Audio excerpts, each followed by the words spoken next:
चॅनलला लाईक करा, शेअर करा आणि सबस्क्राईब करा। यानंतर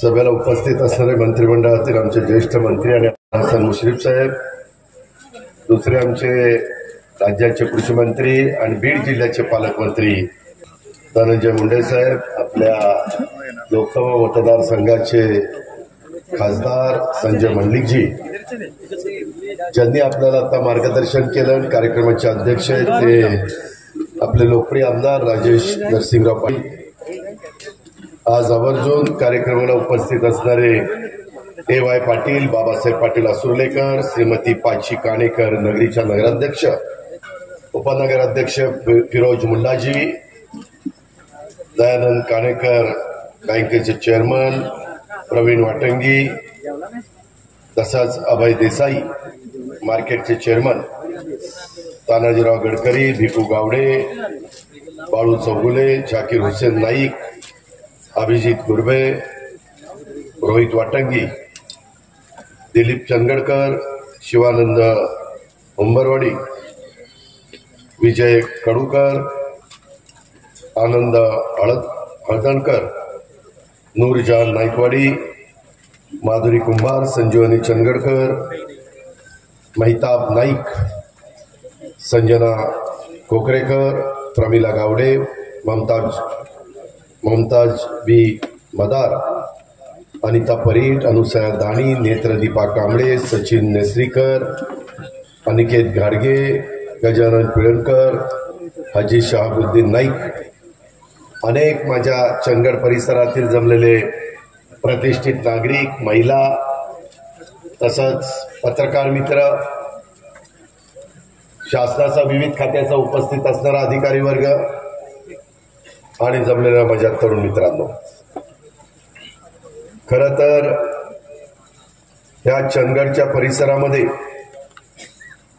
आज आम्ही लोक 3 कार्यक्रमाच्या शुभारंभाच्या निमित्तानं, उद्घाटनाच्या निमित्तानं आलो।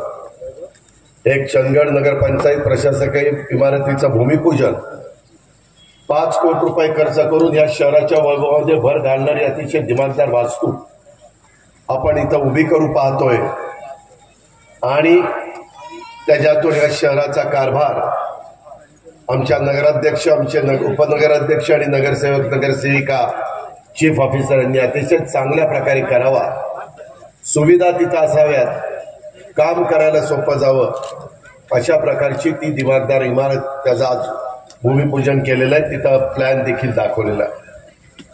तसंच दुसरं म्हणजे कैलासवासी नरसिंहराव गुरुनाथ पाटील रेसिडेन्सी इमारत पायाभरणी, ती देखील आम्ही त्या शिक्षकांची एक सोसायटी आहे तिथं केला। नरसिंह गुरुनाथ पाटील आणि या चंदगडचं फार जिव्हाळ्याचं नातं, परंतु काळाच्या नियतीच्या पुढे कुणाचं चालत नाही, ते आज आपल्यात हयात नाहीत। मी त्यांना भावपूर्ण श्रद्धांजली अर्पण करतो आणि त्यांच्या नावाने एक सुंदर अशा प्रकारचं रेसिडेन्सी इमारत ही ह्या शहरामध्ये, शहराच्या वैभवात भर घालणारी वास्तू आपण उभी करतोय।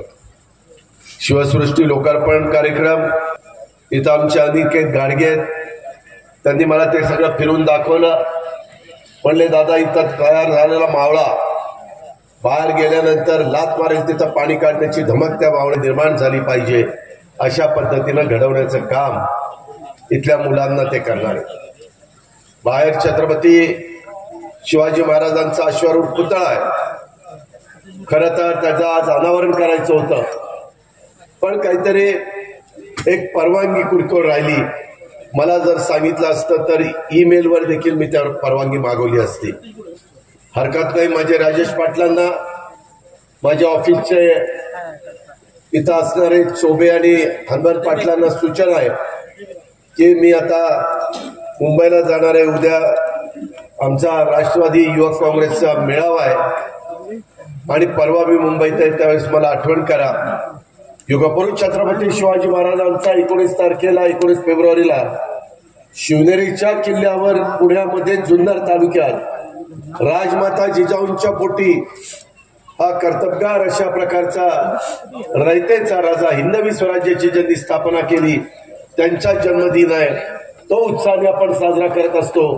त्या दिवशी पंतप्रधान देखील आपल्या महाराष्ट्राच्या दौऱ्यावर येत आहेत आणि त्या महाराजांचा जिथं जन्म झाला तिथं नतमस्तक होण्याच्या करता महाराष्ट्रातल्या 13 कोटी जनतेच्या वतीनं राज्याचे मुख्यमंत्री उपमुख्यमंत्री तिथले लोकप्रतिनिधी आम्ही सगळे तिथं हजर असतो आणि त्या दिवशी त्याच्या आत तुम्हाला या अश्वारूढ पुतळ्याची जी काही परवानगी आहे ती परवानगी दिली जाईल आणि दिमागदार अश्वारूढ पुतळा एक माझ्या चंदगडकरांना प्रेरणा दिली. चंदगडकरांचा निश्चित एक त्यांच्या अंगावर शहारे येतील अशा प्रकारचा त्यांचा इतिहास ऐकल्यानंतर उभ्या महाराष्ट्रामध्ये ते घडतं. तुम्ही एक बघा, अनेक राजे रजवाडे होऊन गेले, अनेक म्हणजे आपल्या भारतात होऊन गेले, परदेशात होऊन गेले, सगळीकडे होऊन गेले, परंतु त्यांच्या नावानिशी त्यांचं राज्य ओळखलं जातं. हे निजामशहांचं राज्य, हे आदिलशहांचं राज्य, हे पेशव्यांचं राज्य. अशा पद्धतीनं अनेकांची उदाहरणं मी देऊ शकेन. पण छत्रपती शिवाजी महाराज भोसले होते. चंदगडकरांनो, महाराजांच्या राज्यांना भोसल्यांचं राज्य कधी म्हटलं नाही. हे रयतेचं राज्य, हे हिंदवी स्वराज्य असं आपल्या छत्रपती शिवाजी महाराजांचा युगपुरुषांचा इतिहास आहे.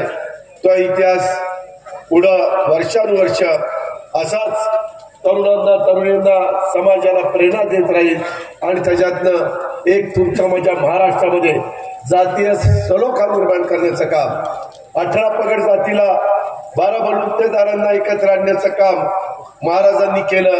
राजमाता जिजाऊंनी तशा प्रकारचे संस्कार त्यांच्यावर केले.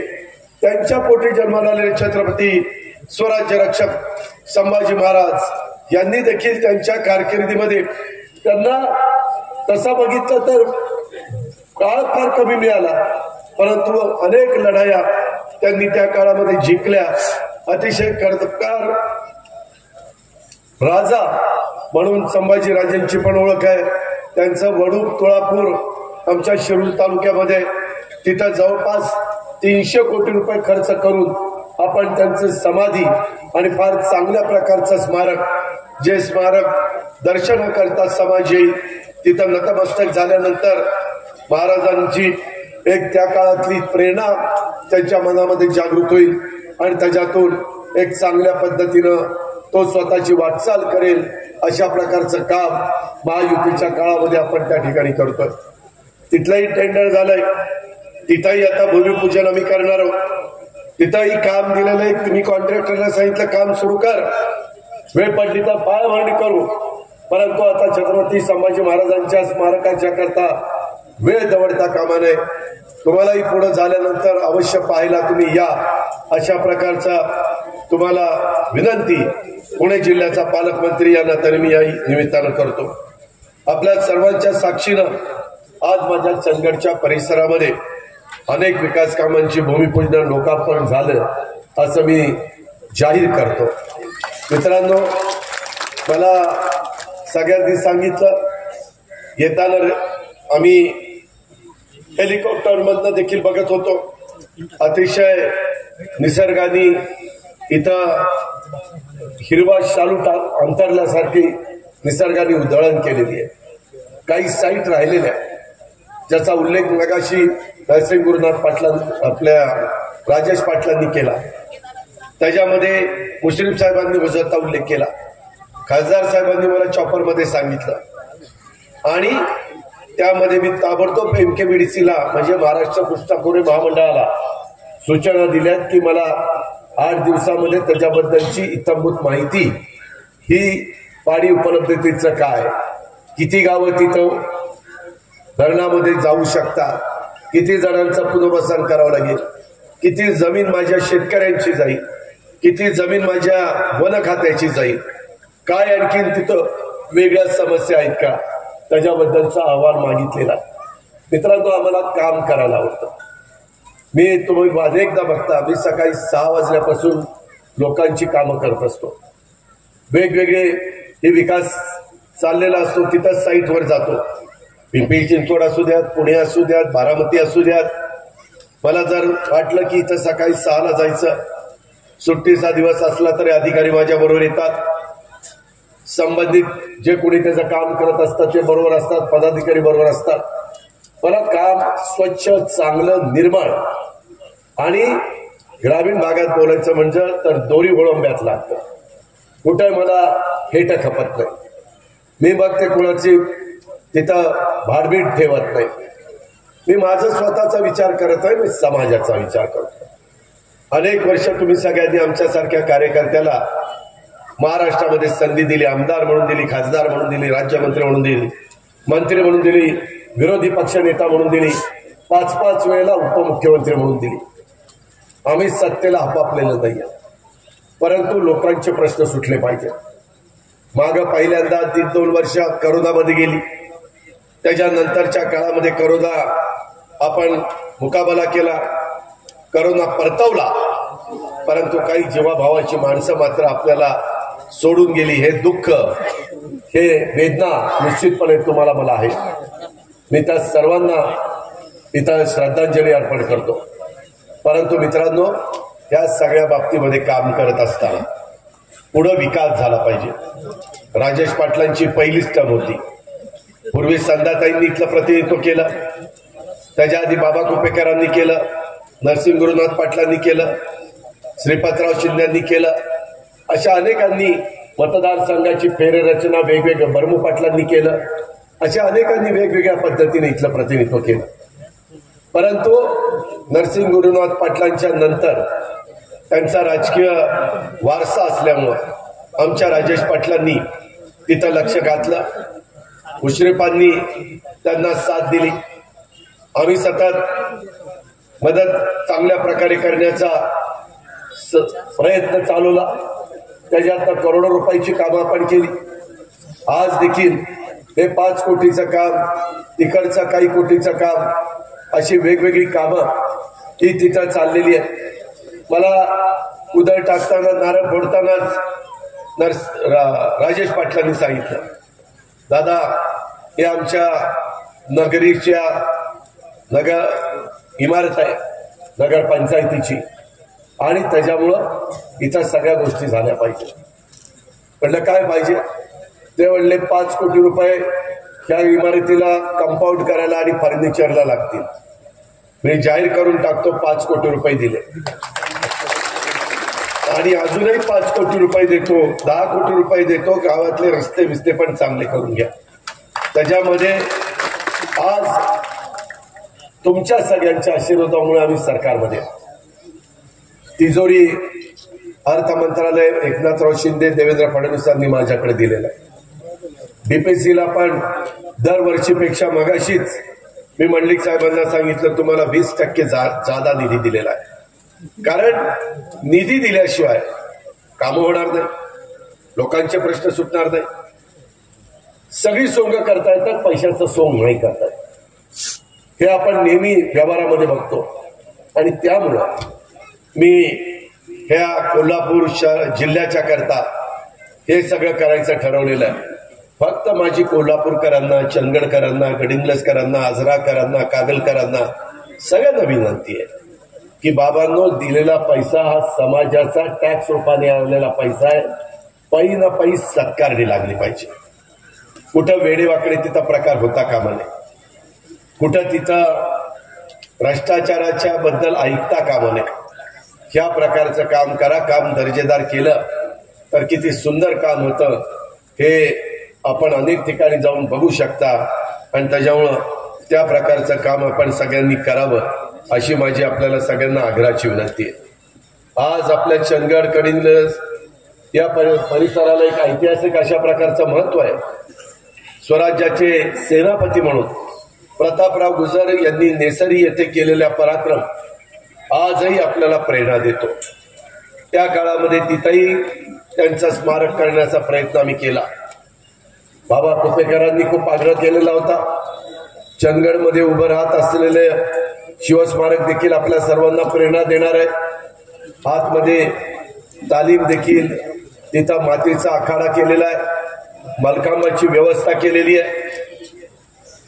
जागा कमी होती, पण कमीत कमी जागेमध्ये जेवढं काही चांगलं करता येईल ते चांगला करण्याचा प्रयत्न इथल्या माझ्या सहकाऱ्यांनी केलेला. शेवटी सतत नवीन पिढीला महाराजांचा शौर्य, महाराजांचा पराक्रम, महाराजांचा इतिहास हा आपल्याला सगळ्यांना प्रेरणा देत राहणार आहे.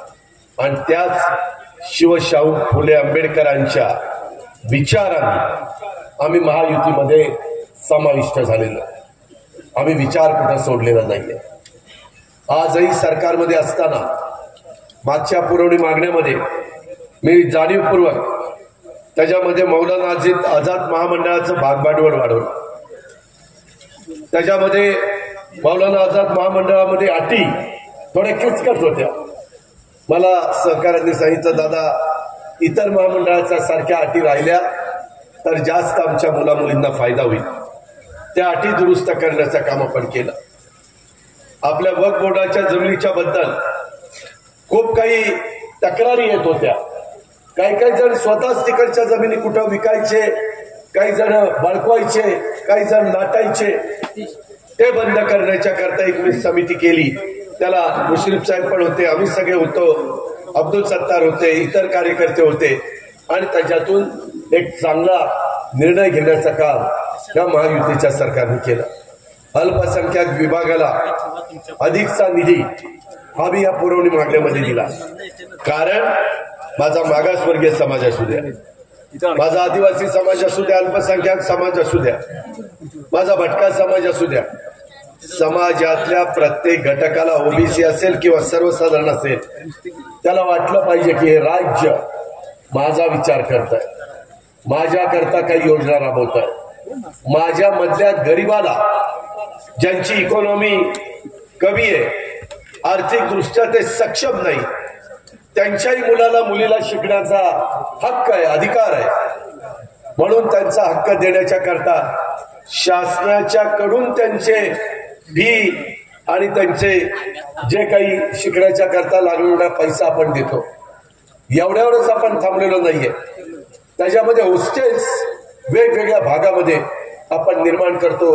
गरीबातल्या गरीब माणसाचा मुलाला मुलीला देखील शिक्षणापासून तिला बाजूला राहता लागू नये, ही त्याच्या पाठीमागची आमची भावना. आता ज्ञानाचे दिवस आहेत. आता विद्या आत्मसात करण्याचे दिवस आहेत. आता शिक्षणाचे दिवस आहेत. आता मेरिटचे दिवस आहेत. आणि त्याच्यामुळं आपल्यातली मुलं मुली मेरिटमध्ये कशी येतील, खेळामध्ये प्रावीण्य कसं मिळवतील, याकरता देखील आपण सर्वांनी लक्ष दिलं पाहिजे. त्याकरता आपण करोडो रुपयाचा पैसा, मित्रांनो, पूर्वी एका तालुक्याला एक क्रीडा संकुल करायला 1 कोटी रुपये दिले जात होते. नंतर ते 5 कोटी केले. आता आम्ही 10 कोटी केले. जिल्ह्याला 8 कोटी होते, नंतर 15-16 कोटी केले. आता जवळपास ते जिल्ह्याचे 50 कोटी केले. विभागाचे 24-25 कोटी होते, ते वाढवत 75 कोटी केले. चांगल्या प्रकारची क्रीडांगण, चांगल्या प्रकारच्या तिथं जो खेळ तुम्हाला खेळायचा आहे त्या खेळामध्ये प्रावीण्य मिळवण्याच्या करता सुविधा देण्याचं काम आमचं चाललंय. आणि त्याच्यात आमचा संजय बनसोडे आणि बाकीचे सगळ्यांनी तिथं पण लक्ष घातलेलं आहे. मित्रांनो, एकंदरीतच चंदगड तालुका हा तसं बघितलं दुर्गम डोंगराळ तालुका म्हणून ओळखला जातो.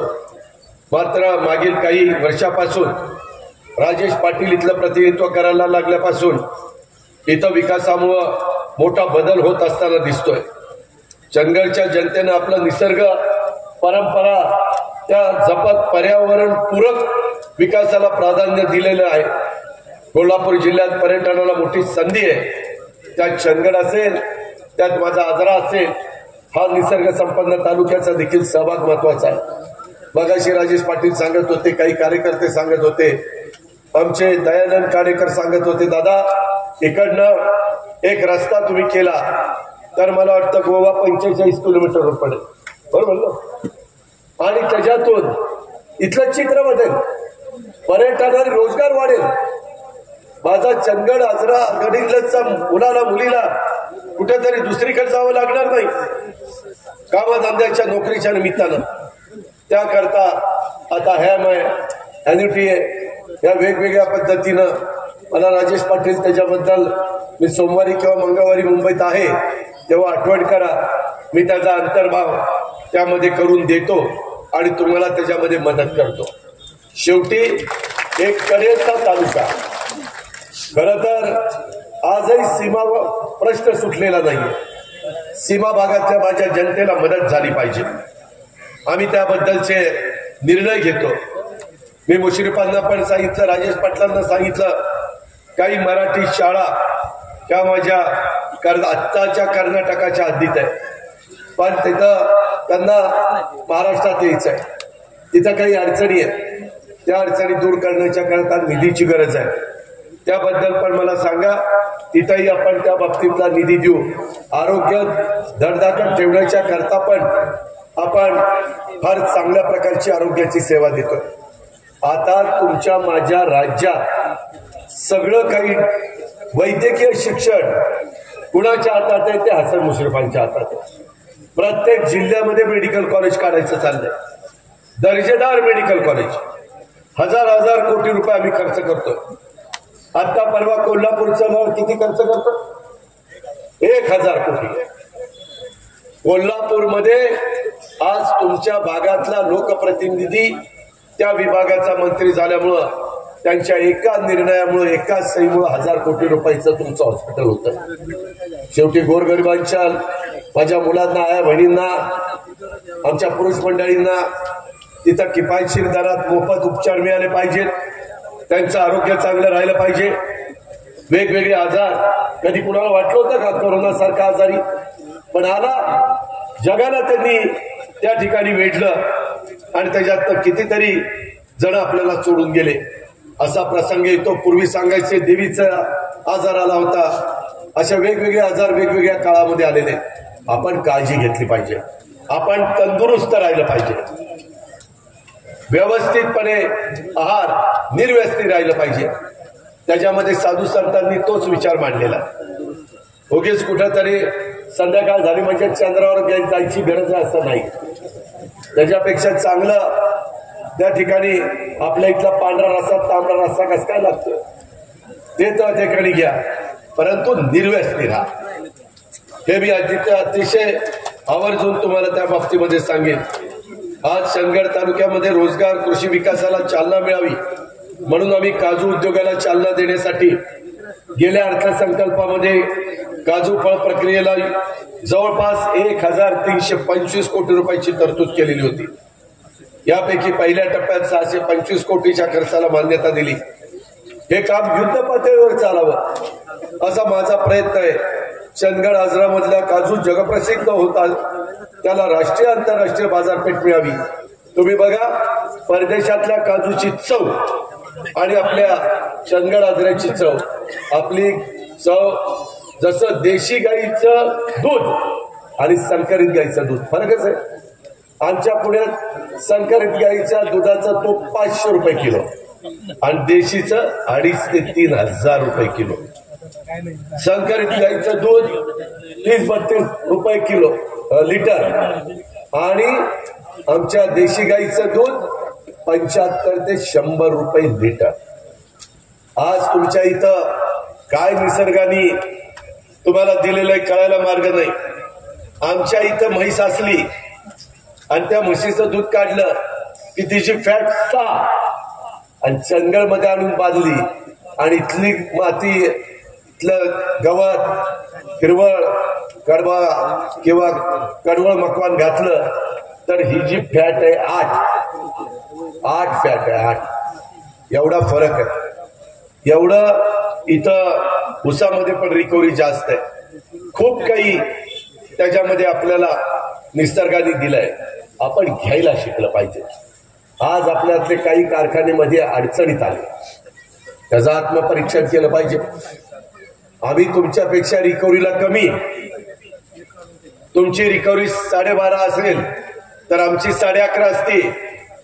आमचा भाव असतो 3350, मग तुमचा भाव जास्त का नसला पाहिजे? ह्या गोष्टी जे प्रमुख लोक आहेत, जे तिथं चालवतात, त्यांनी तिथं लक्ष दिलं पाहिजे. मला बघायचे चंदगडचे काही बांधव मी दयानंद काणेकरांच्या घरी जेवायला होतो तेव्हाच कामगार भेटले, दादा आमचं जुनं देणं द्या, ते फार जुनं देणं. मी त्याच्याबद्दल थोडंसं मुश्रीफ साहेबांशी बोललो. त्याबद्दल मी एकदा एक बैठक पण घेतो सहकार मंत्री आणि या सगळ्यांची, आणि नक्की काही त्याच्यातनं मार्ग काढता येतो ते पाहतो. मित्रांनो, चर्चा केली, अधिकारी बोलवले तर मार्ग निघतो. फक्त तशा पद्धतीनं आपली चिकाटी असली पाहिजे, आपली जिद्द असली पाहिजे. आणि त्या प्रकारे आम्ही जरी आता अलीकडच्या काळामध्ये एक वेगळी भूमिका घेऊन पुढे चाललेलो असलो तरी आमचा वडीलधाऱ्यांच्या बद्दल आदर आहे, त्यांचा मान सन्मान आम्ही ठेवूच ठेवू. पण कुठंतरी आता आम्ही पण 60च्या पुढे गेलो, कधीतरी आम्हाला संधी मिळणार आहे का नाही? शेवटी तुमच्या घरात देखील आपण पाहतो की नवीन पिढी आल्यानंतर जुनी लोक हळूहळू त्याला तयार करतात आणि ती 50च्या 40च्या पुढे गेला तर त्याच्या हातात देतात. आम्ही तर 40च्या पुढे गेलो, 50च्या पुढे गेलो, 60च्या पुढे गेलो तरी नाही. कसं काय करायचं? बरं, आम्ही कुठं चुकलोय का? आम्ही कामात कुठं कमी आहे का? आमची प्रशासनावर पकडाय ना? आम्ही दिलेले शब्द पाळतो ना? आम्ही शेतकऱ्यांच्याच पोटी जन्माला आलो ना? आम्हाला दुधाचा धंदा करतो, पोल्ट्रीचा धंदा करतो, रेशमाचा धंदा करतो, फळबागांचा धंदा करतो, केळीचा धंदा करतो, काजूचा धंदा करतो, आंब्याचा धंदा करतो, फणसाची शेती करतो, सगळं काही करतो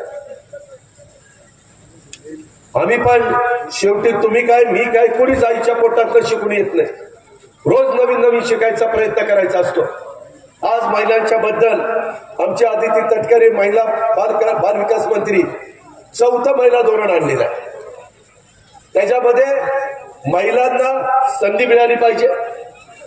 आता मूल जन्माला आलं की त्याचं नाव त्या ठिकाणी फक्त त्या मुलाचं नाव आणि बापाचं नाव आणि आडनाव असं नाही, त्या मुलाचं किंवा मुलीचं नाव, त्याच्यानंतर त्याच्या आईचं नाव, नंतर बापाचं नाव आणि नंतर आडनाव.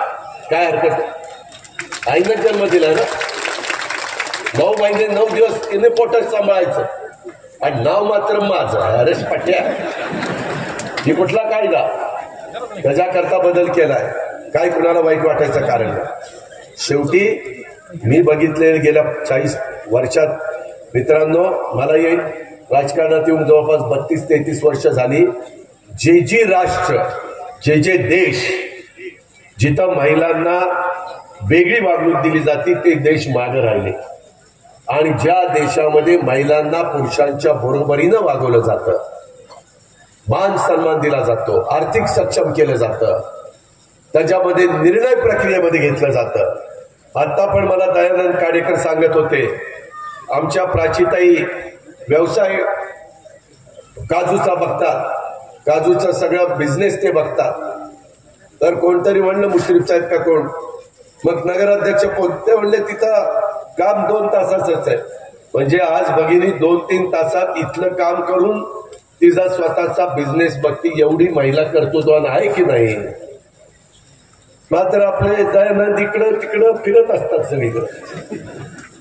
स्वयंपाक करायचा प्राचीताईंनी, घर सांभाळायचं प्राचीताईंनी, किराणा आणायचा प्राचीताईंनी, नगराध्यक्ष व्हायचं प्राचीताईंनी, माणसं सांभाळायची प्राचीताईंनी. आणि आमच्या दयानंद काणेकर आले की म्हणायचं, घाला दुपारी जेवायला वाडा, संध्याकाळी काय केलंय, अरे ह्याच्यात मीठच जास्त झालंय, काय झालंय काय आज, वर आपणच तिथं दरडावतो. हे कुठंतरी बंद झालं पाहिजे. मित्रांनो, मी नाव आमच्या दयानंदचं घेतलं, सगळ्यांचं तुमचं आमची हीच अवस्था आहे. त्याच्यामुळं आज आम्ही सगळेजण काम करत असताना या दिशेने पुढे जाण्याचा प्रयत्न करतोय. आज आमच्या इथं काजूपासून वाईन बनवण्याच्या उद्योगाला उत्पादन शुल्कातून वगळण्याचा निर्णय आपल्या सरकारने घेतलाय. ही लोक देखील येऊन मला भेटले. काजू बीफ किंग व काजू प्रक्रिया उद्योगाला अर्थसहाय्य करण्याचा सरकारचा प्रयत्न आहे. त्याच्यामध्ये त्यांनी काहीतरी सांगितलं की दादा 2.5% त्याच्यात सवलत मिळते, परत जीएसटीचा परतावा मिळतो. बरोबर ना दादाजी? ते 5% वाढवा, मी इथनं पुढं 5% तुम्हाला परतावा देतो, काळजी करू नका. कारण तुम्ही अतिशय कष्टाने सगळ्या गोष्टी करणारी माणसं आहे. शेवटी आपल्या माणसाला द्यायचं तर कुणाला द्यायचं, अशा पद्धतीनं आम्ही भरभरून तुम्हाला द्यायला तयार आहे, परंतु आम्ही साधू संत नाही. तुम्ही जसं यावेळेस राजेश पाटलांना निवडून दिलंय तशा पद्धतीनं उद्याच्या लोकसभेच्या निवडणुकीच्या निमित्तानं देखील महायुतीचे उमेदवार आम्ही देणार आहोत. 48 जागा आहे, त्याच्याबद्दलचा निर्णय वरिष्ठ पातळीवर घेतला जाईल.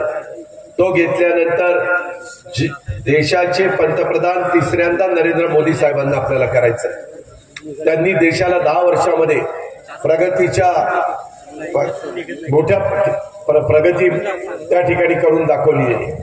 आपण जगामध्ये आज 5व्या नंबरला आपली अर्थव्यवस्था गेलेली आहे. नरेंद्र मोदी साहेबांचं स्वप्न आहे की उद्याच्या 2028 मध्ये जगामध्ये आपण 3ऱ्या क्रमांकावर जायचं, जगात 3ऱ्या क्रमांकावर आपली अर्थव्यवस्था गेली पाहिजे. $5 ट्रिलियन आपली अर्थव्यवस्था झाली पाहिजे.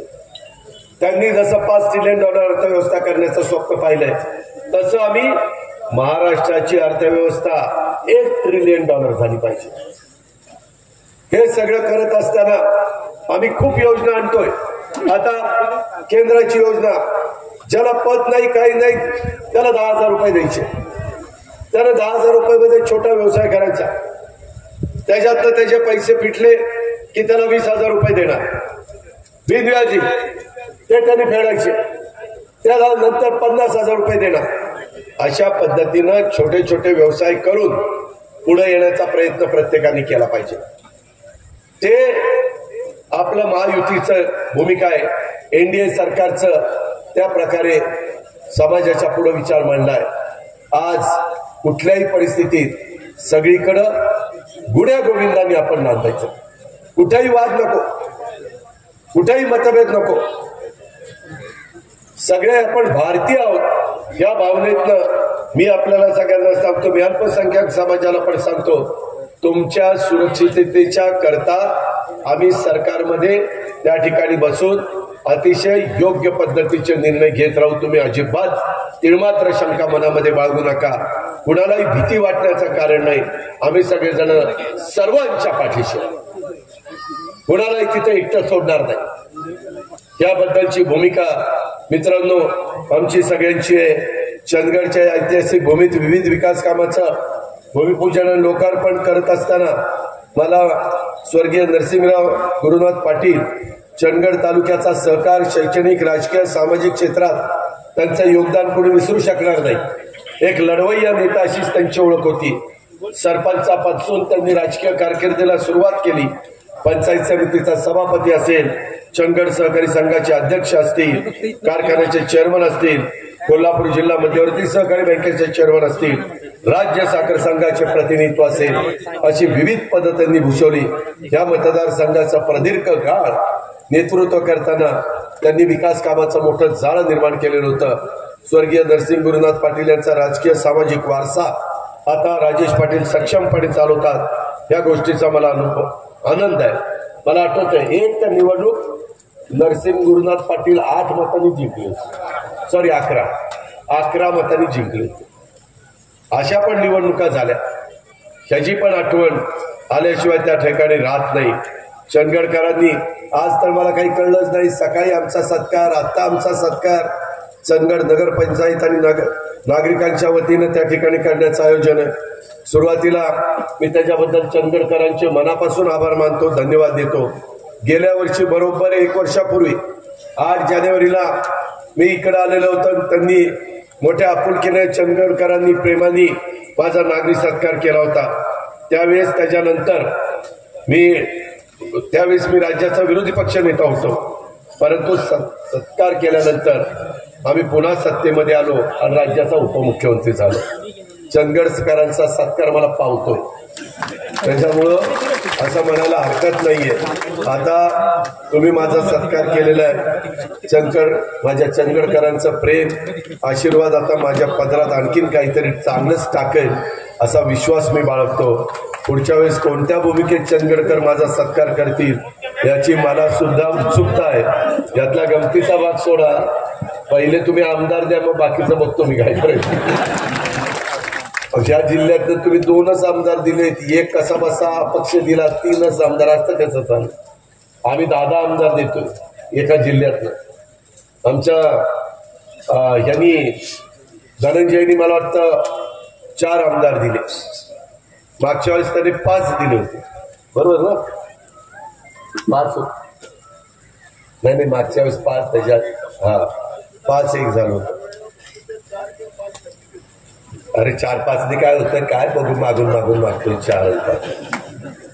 मित्रांनो, चंदगडकरांचं प्रेम आणि माझ्यावरचा विश्वास बघून खरोखरीच आम्हाला भारावून येतं। तुमच्या आणि महाराष्ट्राच्या जनतेच्या कायम ऋणामध्ये राहण्याचा आमचा प्रयत्न राहील। महाराष्ट्राच्या जनतेसाठी सर्वोत्तम देण्याचा आम्ही सगळे राष्ट्रवादी काँग्रेस पक्षाचे छोटे मोठे कार्यकर्ते मिळून त्या ठिकाणी प्रामाणिक प्रयत्न करू, हा देखील आम्ही तुम्हाला सगळ्यांना सांगतो। चंदगडी बोली भाषेचा गोडवा 7 समुद्रापार त्या ठिकाणी गेलेला आहे। चंदगड तालुका किंवा इथला परिसर डोंगर दऱ्यांचा राकट आणि रांगडा प्रदेश आहे। चंदगड तालुक्याच्या पूर्वेला कर्नाटक आहे, पश्चिमेला कोकण आहे आणि गोवा राज्याची सीमा आहे।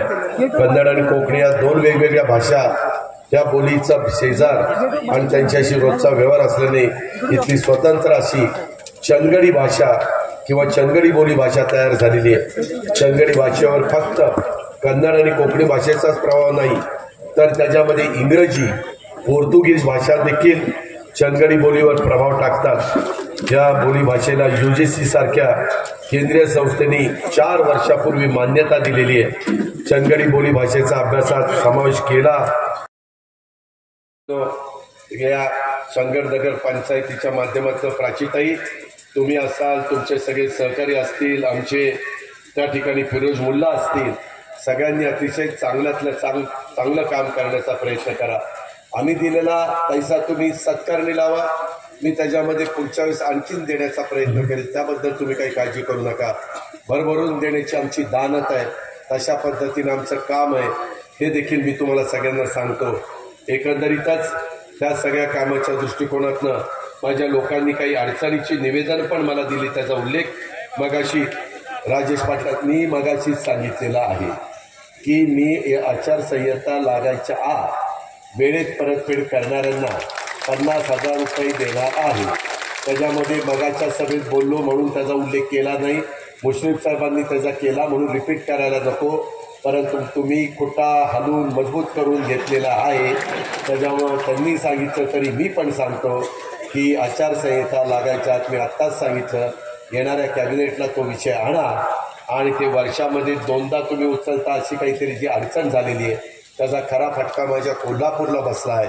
कोल्हापूरची जनता, मी 10 वर्ष ऊर्जा मंत्री होतो, वेळेत बिल भरणारी कोल्हापूरचा माझा शेतकरी आहे, वेळेत पाणीपट्टी भरणारा माझा कोल्हापूरचा शेतकरी आहे, वेळेत कर्ज भरणारा माझा कोल्हापूरचा शेतकरी आहे। अतिशय चांगलं गाईच्या म्हशीच्या सडातनं निघालेलं दूध जसंच्या तसं कोरं दूध गोकुळला देणारा माझा कोल्हापूरचा शेतकरी आहे, हे मी आयुष्यात विसरू शकत नाही। आणि ज्यांना चांगलं सवय आहे त्यांच्याकरता चांगलं केलंच पाहिजे। त्याच्यामुळे ही गोष्ट मी तुम्हाला करून दाखवीन, तेव्हाच तुम्हाला वाटेल की बाबा ही बोलतोय तसा वागतोय, बोलतोय तसा करतोय। मी खोटा माणूस नाही, मी खरा माणूस आहे, मी कधी कुणाला तशा पद्धतीनं दुखवलेलं नाही आहे। इथून पुढच्या काळामध्ये देखील आज चंदगड तालुक्यातल्या सर्व डोंगराळ भागातल्या शेतकऱ्यांनी शेती पिकाला रानटी जनावरांपासून स्वतःचं व शेतपिकाचं संरक्षण होण्याकरता सौर कुंपण मिळण्याबाबतचा अर्ज केलेला आहे। मी त्याच्यामध्ये यंदा आम्ही त्याच्या रकमा वाढवलेल्या आहेत, सौरवर पण आम्ही त्याच्यामध्ये काम करतोय। जिथं जास्त माझ्या शेतकरी वर्गाला त्रास होतोय तिथं प्राधान्याने निधी देण्याच्या बद्दलचा निर्णय येणाऱ्या अर्थसंकल्पामध्ये आम्ही घेऊ, त्याबद्दलची पण ग्वाही देतो।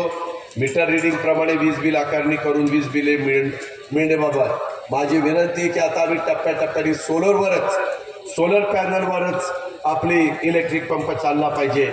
मोठ्या प्रमाणावर कार्यक्रम आम्ही हातामध्ये घेतलेला आहे, त्या खात्याचे मंत्री देवेंद्र फडणवीस यांनी देखील त्याच्यात पुढाकार घेतलेला आहे, आम्ही सरकारमधनं निधी देतोय।